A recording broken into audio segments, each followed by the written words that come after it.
Jueces 13, del 1 al 25, y vamos a comenzar leyendo el versículo 1, por favor. Dice así la palabra del Señor. Jueces 13, versículo 1. Los hijos de Israel volvieron a hacer lo malo ante los ojos de Jehová, y Jehová los entregó en manos de los filisteos por 40 años. Oremos. Padre, te damos gracias en esta mañana. Nos ponemos delante de tu presencia, Señor, para que por tu Espíritu nos hables a través de tu palabra. Permítenos, Dios, tener un corazón enseñable, que nuestros corazones sean receptivos a tu voz, y que podamos aplicar tu consejo en esta mañana. Enséñanos, háblanos, edifica hoy, Señor, a tu iglesia, y a mí, Señor, como interlocutor entre lo que tú pusiste en tu palabra. Permíteme, Dios, poderme dirigir a tu pueblo con fidelidad al texto. Oramos rogándote todo esto en Cristo Jesús. Amén y amén.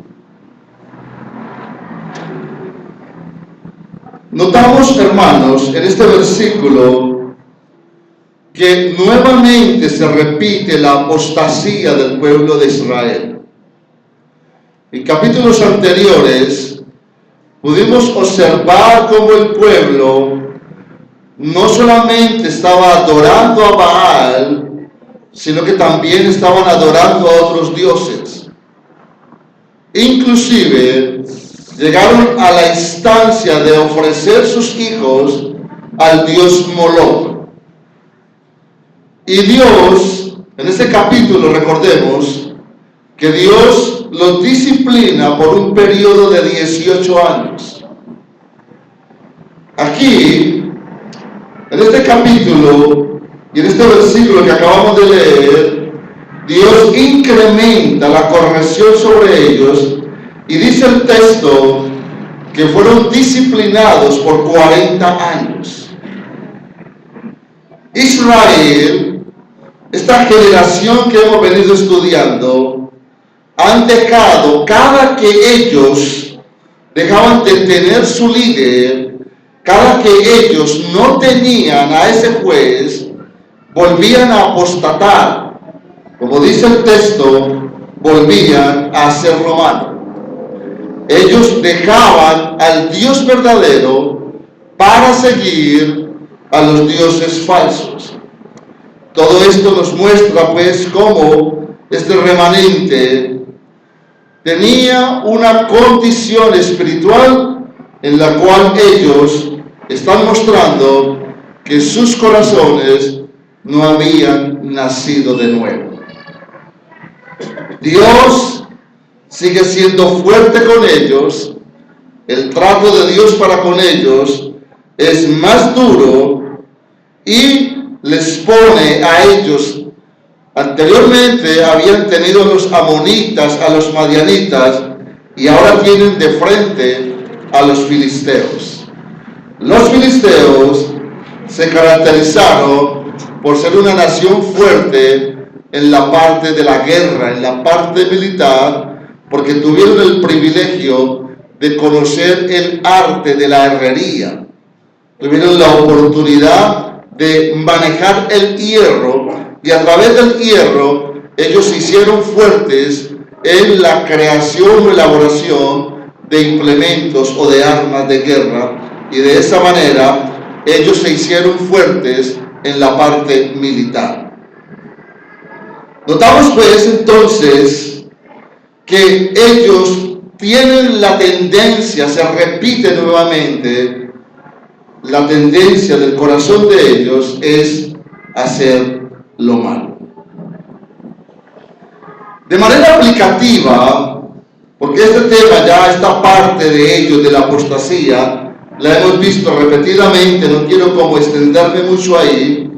Podemos decir de una manera aplicativa que toda desobediencia de parte de Dios para con nosotros vendrá o traerá un juicio. Toda desobediencia provocará o el efecto o la consecuencia sobre nuestras vidas es tener el juicio de Dios, la disciplina de Dios, pero vemos que Dios lo está haciendo con ellos, porque la pregunta es, ¿por qué Dios lo hace?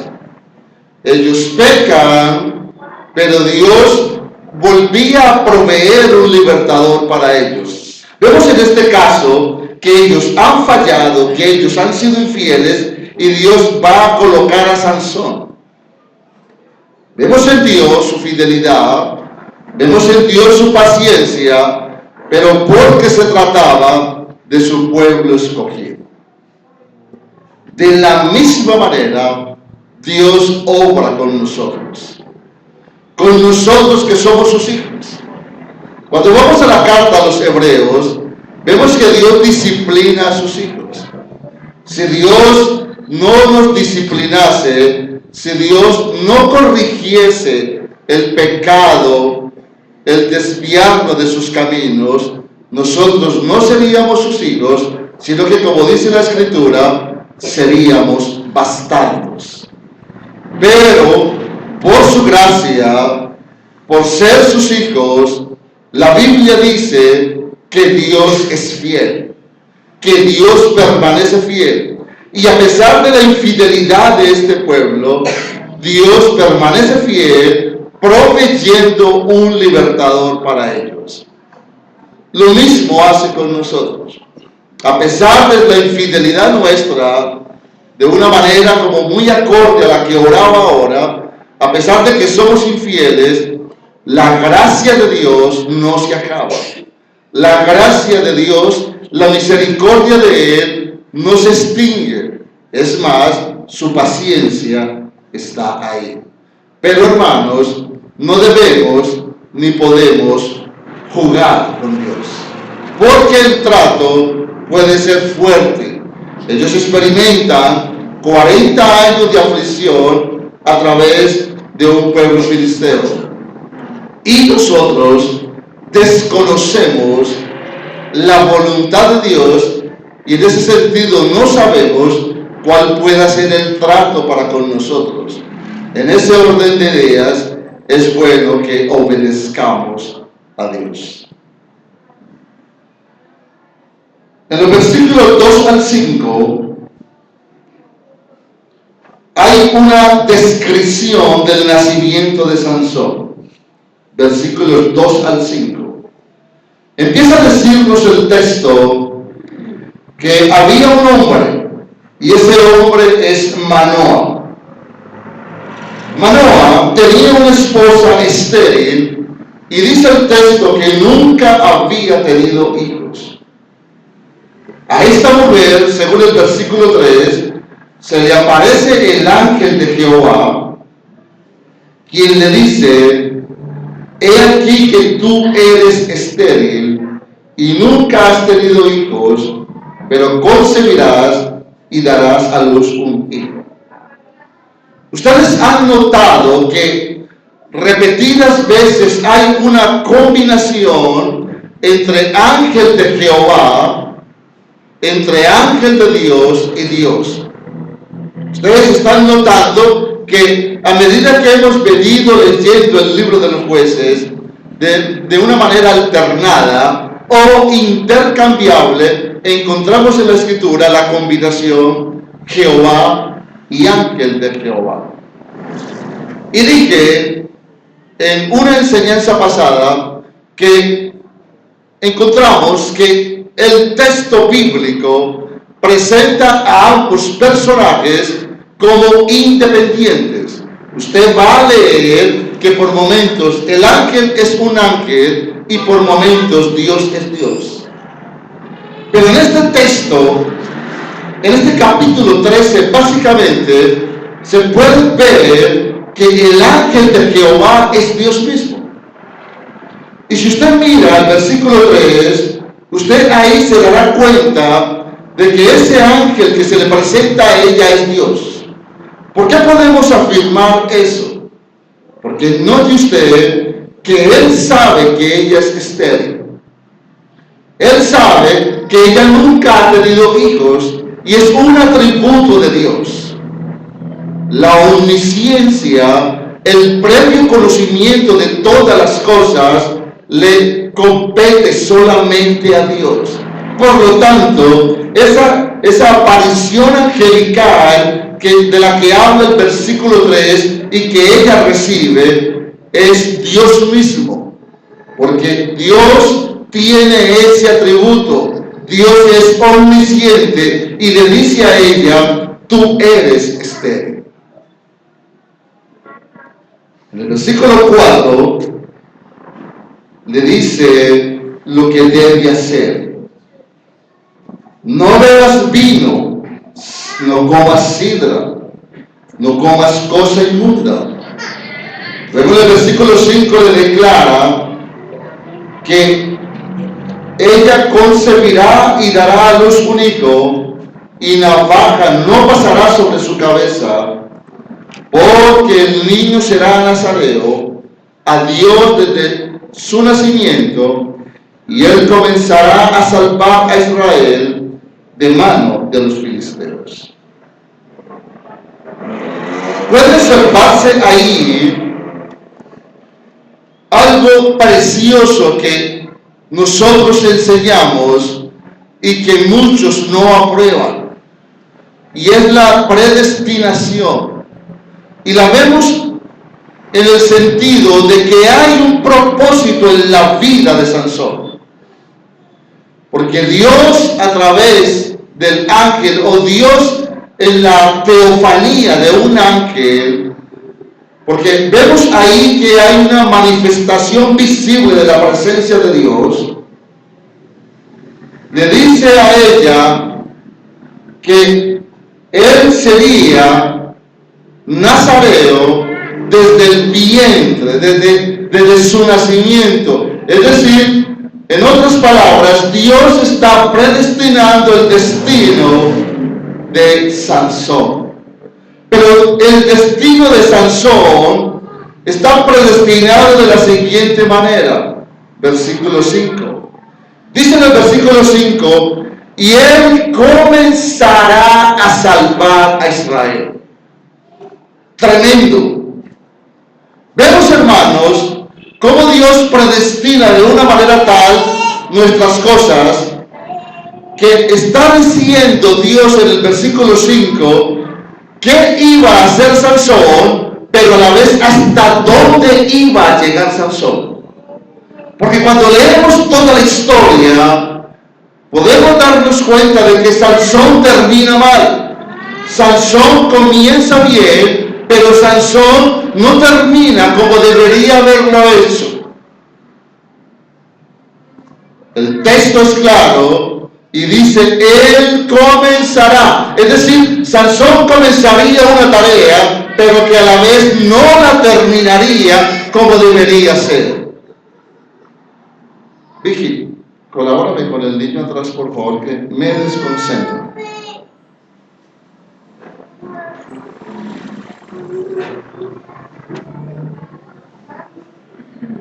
El voto nazareo, vamos a mirarlo un poco, está en Números capítulo 6, por favor.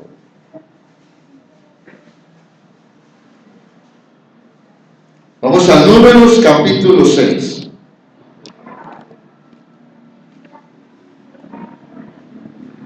En Números capítulo 6 dice la palabra de la siguiente manera: habló Jehová a Moisés diciendo: habla a los hijos de Israel y diles: el hombre o la mujer que se apartare haciendo voto de nazareo para dedicarse a Jehová, se abstendrá de vino y de sidra, no beberá vinagre de vino ni vinagre de sidra, ni beberá ningún licor de uvas, ni tampoco comerá uvas frescas ni secas. Todo el tiempo de su nazareato, de todo lo que se hace de la vid, desde los granillos hasta el ollejo, no comerá. Todo el tiempo del voto de su nazareato, no pasará navaja sobre su cabeza, hasta que sean cumplidos los días de su apartamiento. A Jehová será santo, dejará crecer su cabello. Paremos ahí. Es interesante, hermanos, que cuando vamos a Jueces 13, Dios le está diciendo a la esposa de Manoah que ella debía cumplir con todo esto, y a la vez era lo que debía hacer Sansón, o era la manera como debía de criar a Sansón. Pero ella, para conservarlo, debía empezar a practicar. Y tenemos tres cosas básicas ahí, o varias, quisiera resaltar. Dice el texto en Números que lo podían hacer hombre o mujer, y ellos podían determinar el tiempo, pero Dios a Sansón le dice que sería hasta su muerte. El voto de Sansón, Dios lo determina. Vemos la soberanía de Dios. Por eso creemos que el libre albedrío no existe, porque Dios está determinando el destino de cada uno de nosotros. Dios le dice a ella que sería nazareo desde su nacimiento hasta su muerte. Vemos la soberanía de Dios, el poder de Dios, la voluntad de Dios, cómo Dios determina, cómo Dios nos está diciendo y humillando nuestro orgullo y nos dice: usted no es libre para determinar sus cosas, usted no es libre para decidir hasta dónde vive usted.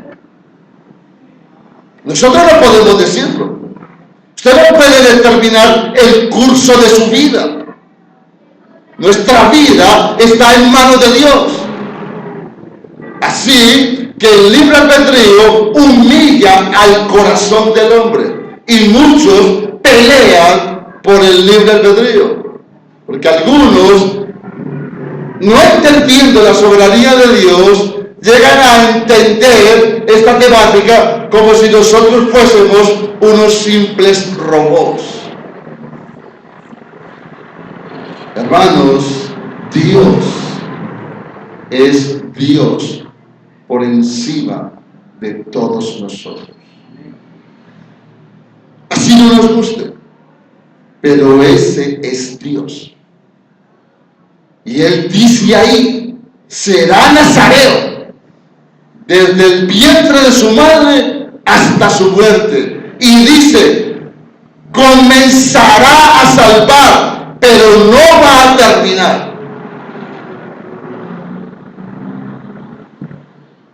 La soberanía de Dios. Entonces notamos que no se debían tomar bebidas alcohólicas, no se debían comer uvas. ¿Por qué? Porque hay un simbolismo ahí.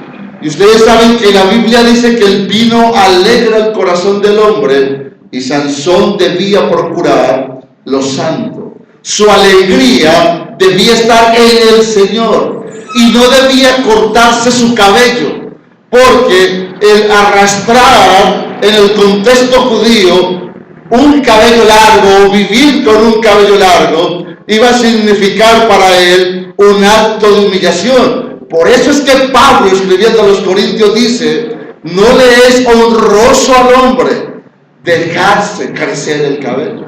Pablo lo dice, ¿lo recuerdan? Allá en 1 Corintios 11, que no le es honroso al hombre dejarse crecer el cabello. En otras palabras, Pablo dice que eso es deshonroso. El texto exactamente dice: la naturaleza misma, y luego le hace una pregunta: nos enseña que al varón le es deshonroso dejarse crecer el cabello. En ese orden de ideas, no debía pasar navaja sobre su cabeza. Era una total consagración a Dios. Era una total entrega a Dios. Por eso es que cuando vamos a los evangelios, ese famoso texto que habla de que si uno ama más a padre, madre, amigos, métale lo que quiera, hermanos, Cristo dice, no puede ser mi discípulo. Es porque el amor se debe centrar en Él. Es porque Cristo habla de una prioridad que es Él. Y lo demás pasa a ser algo secundario. Y qué descuidados estamos en esa parte. Nuestra consagración, nuestra entrega, nuestra devoción, nuestra relación con Él, por momentos se torna en algo superficial. Un cristianismo pobre, el cristianismo de muchos, es un cristianismo mediocre. El cristianismo de muchos es un cristianismo de orden religioso. Sansón fue un hombre consagrado a Dios. Y esa consagración iba a implicar el éxito en lo que debía hacer. Cuando miramos esa parte, ese término de consagración, de compromiso, hermanos, eso dará nuestro éxito. Pero hablo en términos espirituales, porque ahora en las iglesias se predica es otro tipo de éxito. Te dan en una predicación 2, 3, 4, 5 puntos, 2, 3, 4, 5 pasos para ser un hombre exitoso, pero materialmente hablando. No, pensemos cómo podemos ser exitosos espiritualmente hablando. Y en este orden de ideas, de acuerdo al texto, estamos viendo la parte de la consagración. ¿Qué tan consagrados somos o estamos con el Señor? En el versículo 5, vemos pues esa parte clave que dice el Señor. Y Él comenzará a salvar a Israel. Cuando medito en esa parte, vemos como todos los jueces, como todos los líderes que tuvo Israel, fueron de una u otra forma líderes que su obra, que su servicio, que su ministerio estuvo rodeado de fracasos, de pecados, de errores. Pero que contrastando con Cristo, vemos a uno que comenzó, pero que terminó bien allá en la cruz. ¿Qué diferencia, hermanos? Todos ellos comenzaron, lideraron a salvar y salvaron, pero con errores, con pecados, con fracasos. Y por vía de contraste, en este versículo vemos la obra de Cristo, que quien la comienza en la eternidad, porque el libro de Apocalipsis dice que Cristo se entregó por nosotros en la eternidad. No fue cuando vino a la cruz, Él en la eternidad ya estaba haciendo la obra por su iglesia. Ese sí la terminó. Seguidamente, en los versículos 6 y 7, tenemos una descripción del nacimiento de Sansón. ¿Qué hace ella? Viene, le cuenta a su esposo, ella habla en términos de que ha visto un varón. Pero miren, hermanos, algo importante. Dice que su aspecto es como el de un ángel, pero dice temible en gran manera. Todo eso está denotando que la presencia del ángel es mucho más. Es mucho más. Está delante de una teofanía. Está delante de una manifestación visible de la presencia de Dios. Porque ella dice temible en gran manera.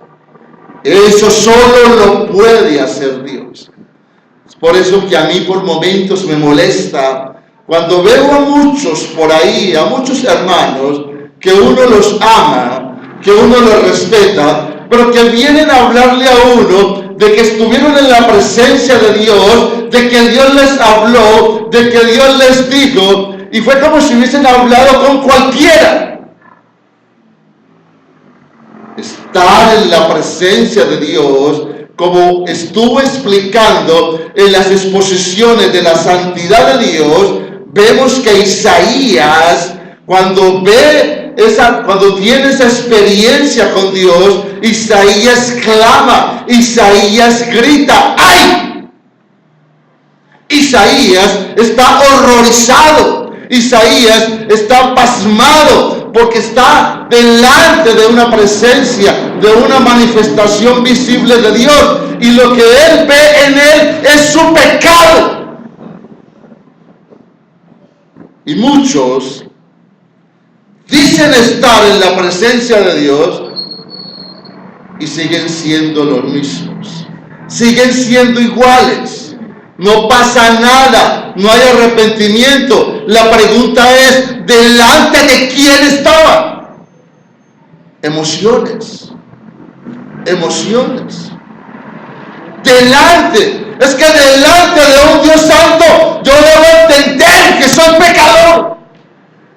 Eso me debe humillar. Eso me debe hacer postrar, como vemos más adelante en la vida de ellos. Se postran. Y dice el versículo 7, he aquí, tú concebirás. Ella le está diciendo a su esposo lo que el ángel, lo que Dios le ha dicho. Y le dice, será nazareo a Dios desde su nacimiento hasta el día de su muerte. Está la soberanía de Dios. Está Dios determinando el destino de él.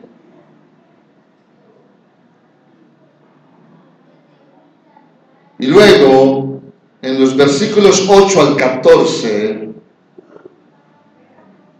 hay una confirmación para Manoah de lo que ella le dice. Entonces, Manoah, ¿qué hace? Verso 8, ora. Dice que oró Manoah al Señor. Y le dice, te ruego que aquel varón de Dios que enviaste. Es interesante, hermanos, que realmente lo que Manoah está diciendo es lo siguiente. En su oración, Manoah le dice a Dios que aquel varón que nos enviaste. Manoah está diciendo en la oración que ese varón que vino a su esposa también le vino a él, que es para los dos la presencia y el mensaje. Entonces él le pide que le enseñe lo que deben de hacer con Sansón. Luego seguidamente el versículo 9 dice que Dios oyó la voz de Manoah. Y el ángel vuelve a la mujer. Versículo 10 dice que la mujer corrió a él para avisarle. Versículo 11, Manoah va, como no están juntos, Manoah va donde ella y la sigue. Y Manoah le pregunta, ¿eres tú aquel varón que habló a la mujer? Y él le dijo, yo soy. Luego, él le dice que cuando se cumpla eso que se les ha prometido, ¿qué debe hacer? ¿Qué debemos hacer? Y la respuesta es que ellos deben hacer todo lo que le han dicho a ella. Es decir, no va a tomar nada de la vid, no va a beber vino, ni sidra, no comerá cosa inmunda, guardará todo lo que le mande. Otra versión dice, debe cumplir con todo lo que le mandé. Es el ángel respondiendo, es el ángel explicándoles, es el ángel confirmándoles. Se describe y a la vez se confirma el nacimiento de Sansón a Manoah. Anteriormente el ángel se lo ha dicho a ella, pero Manoah está interesado en saber, en tener claridad, confirmación del tema, para él proceder, para él actuar. Y notamos algunas cositas importantes en esta pasaje, en esta parte, que deberíamos de aplicar. Una de ellas es que Dios cumple sus promesas. Dios les promete un hijo. Y cuando llegamos al versículo 24, dice el texto, y la mujer dio a luz un hijo y le puso por nombre Sansón. No tenemos una cronología exacta, cuánto tiempo ha transcurrido, pero Dios lo que promete lo cumple. En ese caso vemos cómo Dios es fiel, cómo Dios es fiel a su palabra. Es algo que debemos de aprender. Cuando vamos al Sermón del Monte, se nos dice, no juren por esto, no juren por aquello, porque Dios está por encima de todo eso. Es lo que quiere decir Cristo. Pero luego añade, finalmente dice, que vuestro sí sea sí, que vuestro no sea no. Y cuando vamos al libro de Eclesiastés nos dice que podemos prometer, pero que cumplamos. O más bien, callemos. Entonces, hermanos, vemos cómo en un contexto donde la esterilidad para una mujer era prácticamente un juicio sobre ella, porque cuando una mujer judía no podía darle hijos a su esposo, eso era una afrenta, eso era una humillación para ella, y a la vez el hombre se sentía mal, se sentía ofendido, porque tener hijos, tener descendencia era muy significativo en el contexto judío. Y entre más hijos se tuviese, entre más casas, más ganado, todo eso era sinónimo de riqueza. Era una afrenta para una mujer judía no tener hijos. Pero Dios le promete un hijo y Dios le cumple. Vemos pues eso de manera aplicativa. Pero también, hermanos, podemos notar en este pasaje que Manoah y su esposa nos dan un ejemplo de lo que debe ser un matrimonio. Manoah y su esposa nos dan una lección tremenda de lo que debemos traer a nuestros hogares. Manoah y su esposa nos dan una lección importante de lo que debemos de aplicar a la vida de la iglesia. Y quiero llevarlos a través del texto. Vamos al versículo 6, por favor, nuevamente. Ella ha recibido un mensaje del ángel de Dios, que hemos dicho que es Dios. ¿Qué hace ella? Versículo 6. Ella viene y se lo cuenta a su esposo. Viene y le dice a su esposo, un varón vino y me dijo esto. Versículo 7, y me dijo. Versículo 10, Después de que Manoah ha orado, el ángel lo escucha, le responde, pero el ángel va es donde ella está sola, no está con él. ¿Ella qué hace? Dice el versículo 10, y la mujer corrió prontamente a avisarle a su marido. Versículo 11, y se levantó Manoah y siguió a su mujer.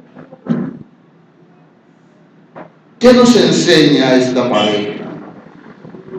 Pude observar, cuando me dedicaba a observar el texto, pude observar, hermanos, que entre ellos hay una excelente comunicación. Se están comunicando. Ella inmediatamente le dice, amor, el ángel me dijo esto. Y él, cariño, ¿cómo así? Y ella, mi vida, el ángel volvió. Se escuchan, se hablan. Y él, ¿cómo así mi vida? Y el ángel volvió y te dijo que hay interés por ella. Hay interés en ellos. Ella quiere comunicarle todo el tema. Ella quiere decirle qué pasa. Ella corre, pero él la sigue. Hermanos, qué lección la que tenemos ahí. Qué importante es que en nuestros matrimonios haya una buena comunicación. Qué necesario es el aprender a escuchar al otro. Pero resulta que en nuestros hogares no nos escuchamos ninguno de nosotros. El esposo no la escucha a ella, o viceversa. No escuchamos a los hijos, porque estamos preocupados por otras cosas, porque nuestro interés son otras cosas, y en la práctica no me interesa lo que ella me diga, o lo que él me diga, o lo que mis hijos me digan, porque estamos pensando más en nosotros mismos. Hermanos, es necesario que aprendamos como Manoah, como ella, a interesarse por lo que el otro quiere comunicar. Ella viene y él corre. Ella viene y él escucha. Pero nosotros no queremos ni comunicar ni escuchar. Hermanos, también aprendemos ahí de esta pareja la confianza que hay entre ellos. Como ella no teme ir, porque si yo me ponía a pensar, hermanos, llegar ella delante de Manoah y decirle, ve, vino un hombre, pero ese hombre era como un ángel y me dijo esto. ¿Qué pudo haber pensado Manoah? Esta está como loca. Pues es que te estás embobando. ¿Qué? ¿Me vas aquí a venir a hablar bobadas? No, volvete seria. Son las respuestas de muchos de nosotros a nuestras esposas, a nuestros esposos, ustedes mujeres. Todavía hay parejas que usan frases fuertes para su cónyuge. Todavía hay cristianos que se atreven a decirle a su esposa, boba o bobo. Respetémonos, hermanos. Respetémonos. Este bobo, esta boba. Manoah pudo haberse molestado. Ve, esta loca, ¿qué? ¿Con quién me va a salir? ¿Cuál hombre? ¿Cuál hombre vino a decirte esto? Vos sos una mujer estéril. Vos no has tenido, nunca me has dado un hijo. ¿Me vas a salir a mí con este cuento? ¿O es que estás embarazada de quién? ¿Con quién estás hablando? La importancia de la comunicación. el interés por ella, por él. Hermanos,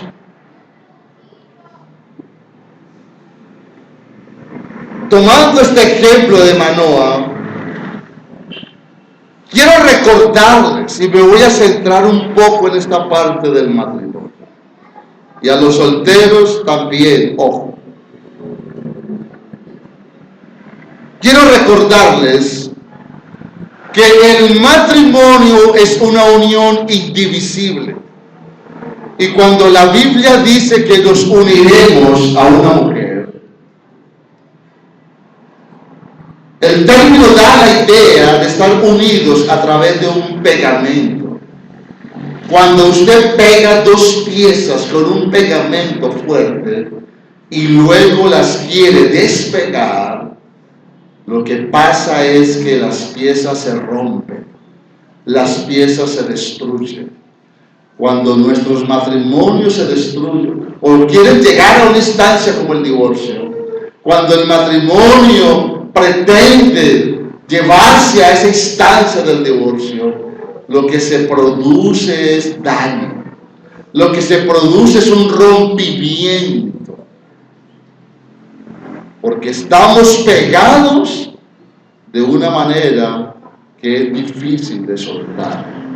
Ese es el pacto matrimonial. Casados y casadas, piensen muy bien en una posibilidad de divorcio. Hacemos es causar daños lamentables. Estamos pegados como un pegamento. Quiero decirles también que tengamos cuidado con la obra del enemigo.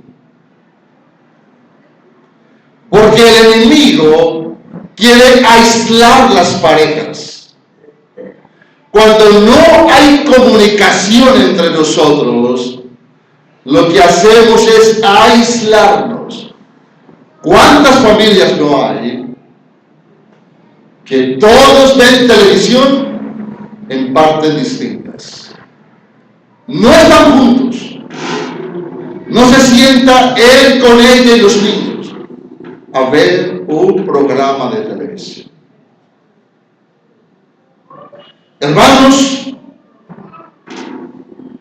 cuando no hay comunicación, la tendencia es aislarnos y por momentos tener secretos entre nosotros. Y un matrimonio que se digne de ser cristiano, que se digne de ser dirigido por el Señor, no puede ni debe tener secretos. Debe haber entre nosotros comunicación, pero sincera. Pero a veces se ocultan cosas, hay secretos y nos aislamos. Yo puedo ver en el texto que cuando la comunicación se está dando entre ellos, a la vez se está pensando en el bienestar de ellos. Ella le comunica, él la atiende, el ángel viene y le dice a ella, esto es así, ella viene y le dice, y él corre tras ella. Se pensó en el bienestar de ella. Se debe pensar en el bienestar de nosotros. Por lo tanto, hermanos, que nuestros corazones estén abiertos para comunicarnos como esposos todas las cosas. No puede ni debe haber secretos. Eso nos aísla. Y también, esto lo podríamos traer a la vida de la iglesia. Lamentablemente las iglesias ahora se pastorean sin comunicación. Por ejemplo, quienes lideran las iglesias, y hablaríamos en este caso de pastores, hablaríamos del liderazgo como tal, hacia la membresía, entre ellos hay secretos, y la membresía como tal no sabe el funcionamiento, no conoce el funcionamiento. Hay iglesias donde no se rinden cuentas. Hay iglesias donde las cosas se hacen sin tener en lo más mínimo en cuenta a la misma asamblea como tal. Hay cosas donde la iglesia nada sabe. Las iglesias ahora, la gran mayoría de ellas, para no ser tan tajante, el único derecho al que tienen la membresía es a diezmar y ofrendar, a cantar y a escuchar un mensaje. No más. Pero no pueden preguntar, no se les dan cuentas, no saben nada de la organización, no saben nada de la dirección. En ese orden de ideas, la comunicación también es necesaria en la iglesia. Hay un hombre que es muy usado por Dios. Estuve leyendo acerca de él, se llama Tim Keller, y él nos da unos punticos muy buenos respecto de este tema de la comunicación para mejorar nuestros matrimonios. Y tomé un pequeño resumen de lo que Tim Keller expone acerca de este tema de la comunicación. Y lo que tomé resumidamente de Keller, lo tomé ajustándose al texto de hoy. No por tomarlo, sino que estuviese en el texto. Encontramos, por ejemplo, que Keller dice que nos deben importar los intereses de otras personas. Yo ya lo dije mirándolo en el texto, pero lo corroboro con lo que leí de Keller. Amados hermanos, esposos que hay acá, matrimonios, algunas están sin sus esposos, o viceversa. Tomemos en cuenta esto. Debe interesarte la otra persona. Lo vemos en el texto. Ellos se interesan. Tu mujer cristiana con esposo inconverso, interésate por tu esposo. O viceversa, interésate por tu esposa. También aprendamos a escuchar y luego hablar. Lo vemos en el texto. Ella viene y le dice para él luego responderle. Él no se mete en la mitad de la conversación. Hay que aprender a escuchar, hermano. Yo dije ahora, él nunca le dijo a ella, estás loca, ¿qué te pasa? ¿Qué me estás inventando? ¿Cómo así que vas a tener un hijo? Él la escucha. Aprendamos a escuchar. Luego hablar. Hablemos cuando luego termine de hablar. También, hermanos, en términos de diálogo, porque vemos que hay un diálogo entre ellos con el ángel y todo esto, en términos de diálogo y comunicación, no cometamos el error de guardar silencio cuando estamos tocando temas que pueden ser controvertidos, álgidos, malucos o confrontadores entre nosotros, inclusive dentro de la misma iglesia. No guardemos silencio, hermanos. No lo hagamos. Porque cuando guardamos silencio, hacemos sentir mal al otro. Hacemos sentir mal a la pareja. Más bien, si usted no quiere hablar, dígale por qué no quiere hablar y ahí sí guarde silencio. Pero dígale por qué no quiere hablar. Y si usted le dice por qué no quiere hablar, lo más seguro es que se abrirá la puerta para hablar. Y eso va a suceder también entre nosotros como iglesia. A veces no queremos hablar con el hermano o la hermana con la cual de pronto hemos chocado. Entonces la ignoramos, la evitamos, lo obviamos y guardamos silencio. También, como lo dije ahora, y lo vi en lo que leí de Tim Keller, Keller habla de no criticar, de no echarle la culpa al otro. Nosotros tenemos esa costumbre. como nos acostumbramos a no ser responsables de nuestros propios actos, por lo general nos justificamos en el otro. Por lo general justificamos nuestras malas acciones o ciertos comportamientos o reacciones en las otras personas porque realmente no hemos aprendido a responder por lo que hacemos. Entonces, hermanos, miren que ella les pone algo incomprensible a él. Ella es estéril y Manoah no la cuestiona, Manoah no la critica, Manoah no le dice eso es imposible. No, él la escucha, él la sigue, y eso que provoca, la está animando. ¿Cuántos de nosotros no le bajamos la caña por momento a él o a ella o al mismo hermano en la iglesia? Le bajamos la caña. Amados hermanos, debemos animar. Y quiero agregar algunas observaciones que yo propiamente hice al texto. Y quiero llevarlos al versículo 9. Dice que, versículo 8 primero, Manoah ora, él ora.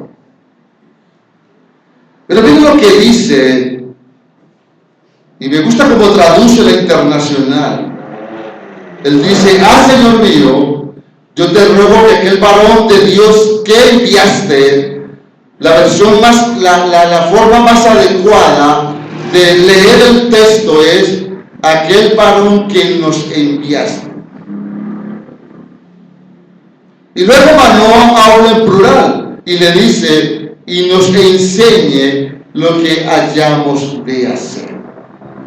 Considero de una manera muy personal que Manoah en su oración la incluye a ella, se incluyen ellos. Y en este orden de ideas, hermanos, qué importante es el orar juntos.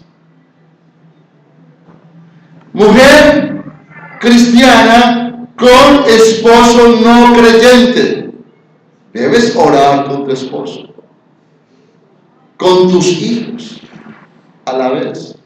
Así él no sea creyente, debes buscar la sabiduría, la forma, la dirección del Santo Espíritu de Dios para que tu esposo esté a tu lado y tú ores con él.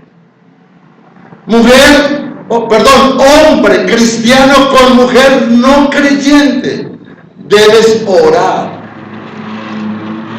con ella y tus hijos. Y nosotros que somos creyentes, ¿cuánto más debemos orar juntos? Mejorará indiscutiblemente nuestra relación matrimonial. Crecerá, habrá mejor bienestar, más compromiso, más comunicación, más interés del uno por el otro. Mujer, que tu esposo te oiga orar donde tú pidas por él, o viceversa, te ha de amar más, y viceversa. Hermanos, orar juntos nos unirá. Habrá más comunicación, más compromiso por el bienestar del cuerpo. Quiero mostrarles algo en el versículo 12.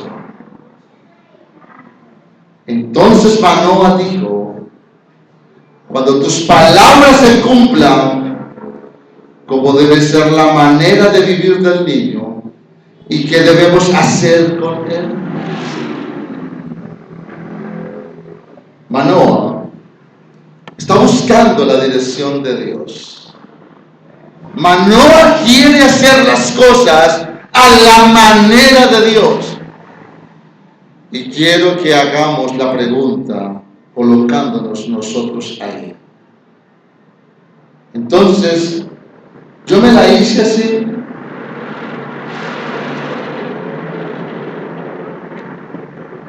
¿Cómo debe ser la manera de vivir mía?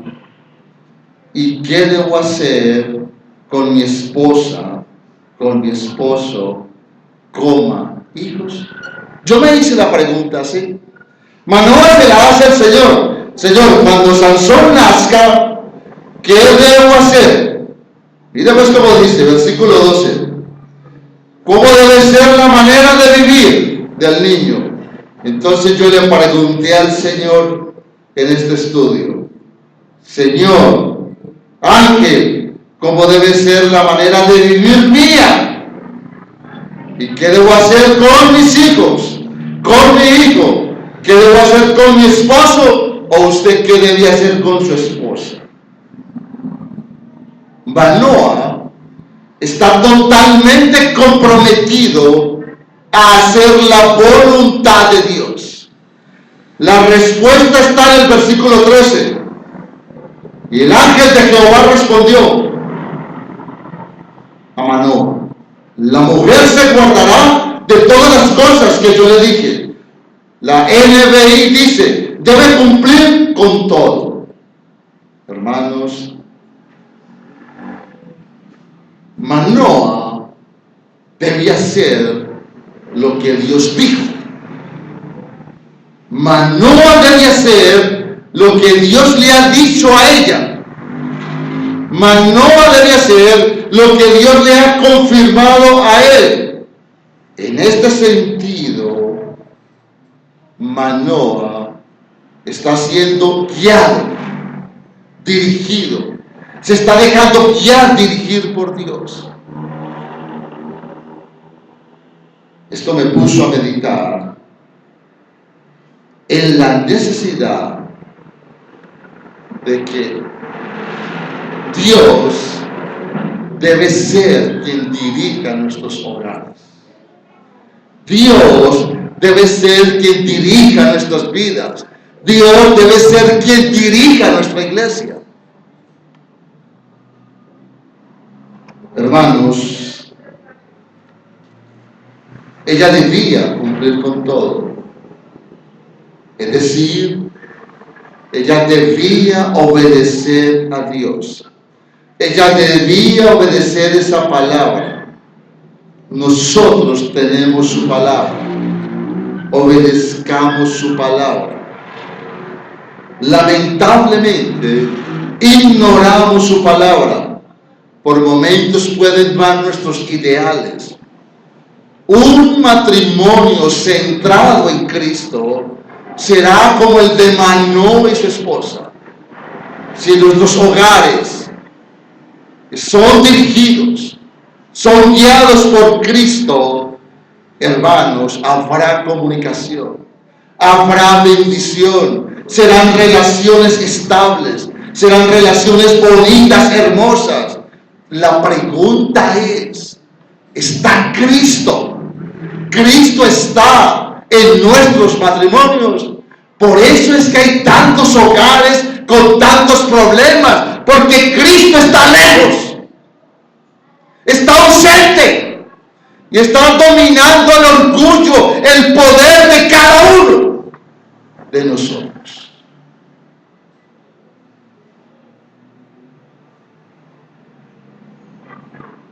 Del versículo 15 en adelante,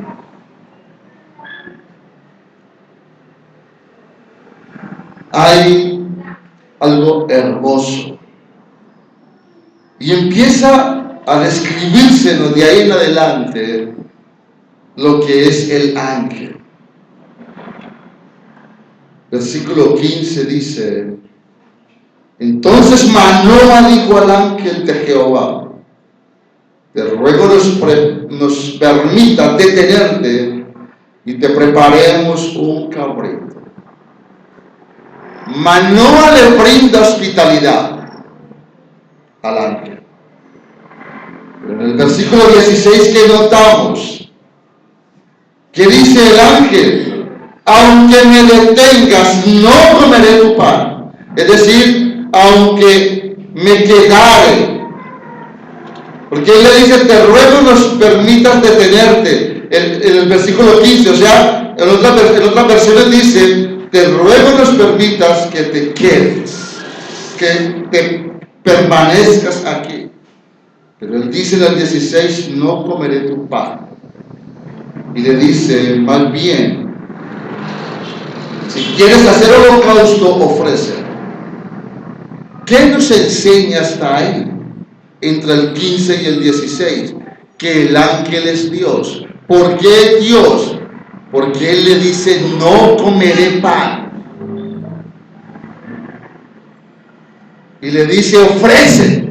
Porque a Dios se le ofrecía en el Antiguo Testamento holocaustos, expiaciones, sacrificios por el pecado. Él no iba a comer pan, porque era Dios mismo. ¿Y qué muestra ahí? Su autoridad. Yo soy Dios. No me quedo y tampoco como pan. Versículo 17. Manoah está como un poco confundido y le dice, ¿cuál es tu nombre? Para cuando se cumpla tu palabra te honremos. Te pregunta por el nombre. Y en el 18, quien le responde, ¿por qué preguntas por mi nombre, que es admirable? Está diciendo, es que yo soy Dios. Porque la palabra admirable tiene el sentido de algo misterioso, de algo oculto, de algo incomprensible para el ser humano. Por lo tanto, el ángel le dice, mi nombre es algo sobrenatural. Mi nombre es algo que se sale de tus sentidos. En otras palabras, le dice, Dios no tiene nombre. Dios se sale. Como enseñaba, Él es trascendente. Se revela como Dios. Versículo 19 y 20. Entonces, ¿qué hace Él? Toma un cabrito, lo ofrece, y el ángel de Jehová hizo un milagro. Se intercambia, nuevamente se evidencia que el ángel es Dios porque tiene el poder para hacer algo milagroso. Es Dios. Y luego dice el versículo 20 que la llama subía, el ángel sube en la llama, pero ellos se postran en tierra. Solamente se les rinde homenaje, solamente se les rinde culto a Dios, no a un ángel. Estamos delante de la presencia de Dios. Por eso a mí me horroriza, como dije ahora, todos aquellos que han estado en la presencia de Dios y no les pasa nada. Es más, hermanos, estamos en la presencia de Dios porque estamos exponiendo su palabra, y que esta palabra que se está predicando en este momento hable a cada corazón nuestro, pero para transformar algo que tenemos que transformar o que tengamos que transformar. Y hemos tocado, por ejemplo, la parte de la apostasía de ellos, hemos tocado los votos, los compromisos, las promesas, hemos hablado del matrimonio, y si de todo eso que hemos hablado no hay nada para aplicar, es porque estamos muertos. No somos creyentes, quizás. Y sigue diciendo el texto que ellos hicieron reverencia, se postraron en tierra.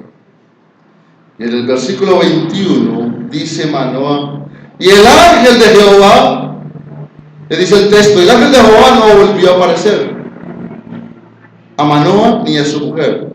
Entonces conoció Manoah que era el ángel de Jehová. Podemos notar que Manoah todavía no ha comprendido delante de quién está. Y así nos pasa a nosotros. No sabemos delante de quién estamos. No sabemos cuál es el Dios que adoramos, porque todavía no lo conocemos.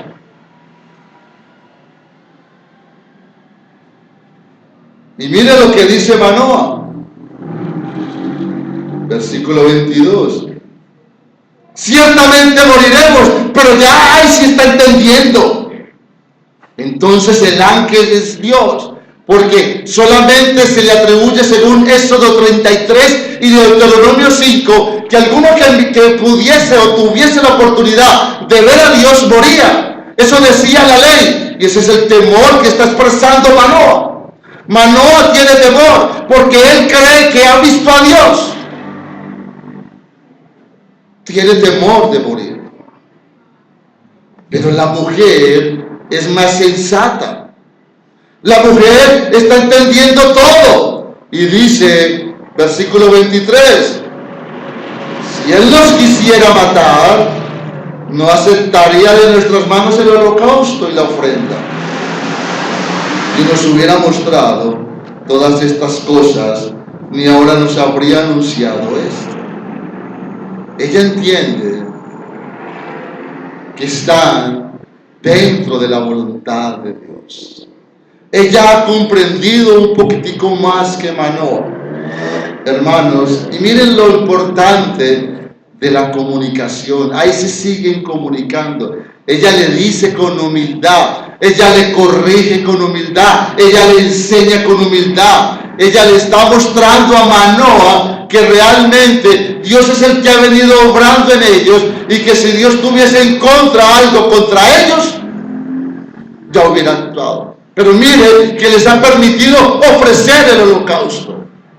Ella no cuestiona la ignorancia temporal de Manoah. Ella no critica a Manoah. Ella le ayuda a entender a Manoah, y es lo que debemos aplicar entre nosotros. Y mucho más en los matrimonios. Porque a cuántos no les falta paciencia para enseñarle a otros, a los hijos, a la esposa o a la esposa. ¿A cuánto no le falta paciencia? Ella nos da una lección tremenda. Ella tiene una mejor comprensión de todo lo que está pasando. Hermanos, finalmente quiero que veamos a Cristo. En el versículo 18 dice que el nombre de Él es admirable. Son las mismas palabras que usa Isaías 9:6, profetizando de Cristo, y dice que su nombre será llamado admirable, consejero, príncipe de paz. Y algunas traducciones juntan admirable y consejero. Cristo es Dios. Y en este pasaje estamos viendo es a Cristo. Hay una prefiguración de Cristo aquí en el Antiguo Testamento. El Dios del Antiguo es el mismo Cristo del Nuevo Testamento. Isaías 9:6 dice que Él es admirable. Y aquí Jueces 13:18, el ángel respondiéndole a Manoah dice que su nombre es admirable. Pero hemos visto que ese ángel es Dios mismo. Dios es admirable y Cristo es admirable. Y Cristo fue en su venida admirable por sus hechos. En su primera venida fue admirable por sus obras, por sus milagros, por sus señales. Y es admirable por la obra de la cruz. Y será admirable con grandeza, con esplendor y con gloria cuando Él vuelva por su iglesia. Hermanos, Cristo es la maravilla de Dios en persona. Cuando dice el texto que que su nombre es admirable, está hablando de que su nombre es algo sobrenatural, que es incomprensible para los seres humanos. Y cuando vamos a 1 de Timoteo capítulo 3, en el verso 16, habla de que la manifestación de Cristo en carne es un misterio, que es algo incomprensible, que fue algo con lo que el gnosticismo luchó y sigue luchando, porque ellos no aceptaron o no aceptaban que Cristo se hubiese encarnado en un cuerpo humano. Vemos pues a Jesús. Él es todo admirable, Él es todo maravilloso.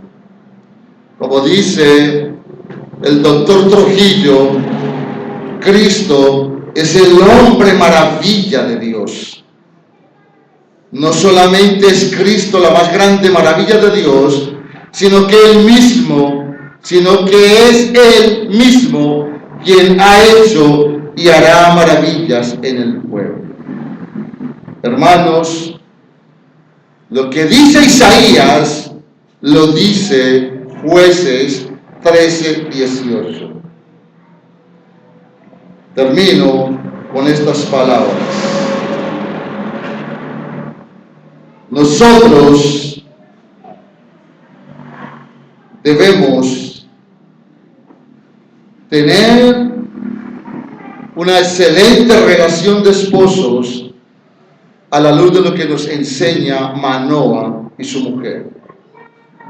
Hay apoyo, hay compañerismo, hay comunicación, y eso es vida. También, si aplicamos eso a la iglesia será una iglesia saludable. Y eso implica que Cristo hará cosas admirables, maravillosas en nuestros hogares y en nuestras iglesias. Oremos. Termina diciendo el texto que ella da a luz un hijo, que él empieza a crecer y el Espíritu de Dios empieza a manifestarse en él, y luego miraremos todo eso. Padre, te damos gracias por regalarnos este tiempo y permitirnos, Señor, estudiar tu palabra. Gracias a Dios por hablarnos y que podamos aplicar mucho de esto a nuestras vidas. Señor, que nuestros corazones no sean duros para recibir tu consejo. Sigue obrando en nosotros, sigue trabajando en nosotros, sigue edificando nuestros hogares, Señor. A las mujeres cristianas con esposos inconversos, dale sabiduría para que sus hogares sean guiados por ti. A los hermanos con esposas inconversas, los mismos. A nosotros, Señor, también, que somos cristianos, parejas creyentes, que Cristo esté en medio de nosotros para que nuestros hogares sean edificados por ti, Señor. Que nuestra iglesia también sea edificada por ti, Señor. Que podamos preguntarnos como Manoah, Señor, ¿qué debo hacer cuando el niño crezca? Manoah quería la dirección tuya, Señor, y que nosotros siempre busquemos tu dirección. Señor, bendice nuestros hogares. A los hogares que estén en conflicto, Señor, dales paz. Dale reconciliación, Señor. Dales arrepentimiento, Dios. Que podamos mejorar la comunicación con nuestros hijos. A veces se nos pierden, se nos van de nuestras manos, porque los abandonamos, Señor. Que podamos estar más juntos, Señor. Que al salir de este lugar, Señor, en la tarde, podamos estar juntos los hogares, con nuestros hijos, esposas con esposos. Quizás por ahí, Dios, comiendo un helado y de esa manera glorificándolo, porque estamos juntos en amor, en armonía. Quizás estamos viendo un partido de fútbol o un programa de televisión que no es pecaminoso. Estar juntos, Señor, las familias completas, juntas. Que como iglesia también podamos estar juntos. Que entre nosotros haya armonía, buena comunicación, Señor. Buena coordinación. Que haya interés de los unos por los otros. Lo vemos en la vida de Manoah y su esposa. La iglesia es un futuro matrimonio con Cristo. Ahora somos novios. Somos la novia de Él. Y que como iglesia de Dios mantengamos esa unión contigo y la unión entre nosotros. Bendice nuestros hogares, Señor. Ayúdanos a corregir lo que haya que corregir, a perdonar si hay que perdonar, a humillarnos si tenemos que humillarnos, a entender al otro antes que buscar ser comprendido. Dios, ayúdanos en tantas cosas, porque por momentos el enemigo destruye nuestros hogares y a la vez destruye la vida de la iglesia. Dios, colocamos todo esto en tus manos, para la gloria tuya, en Cristo Jesús. Amén. Y amén. Dios les bendiga, hermanos.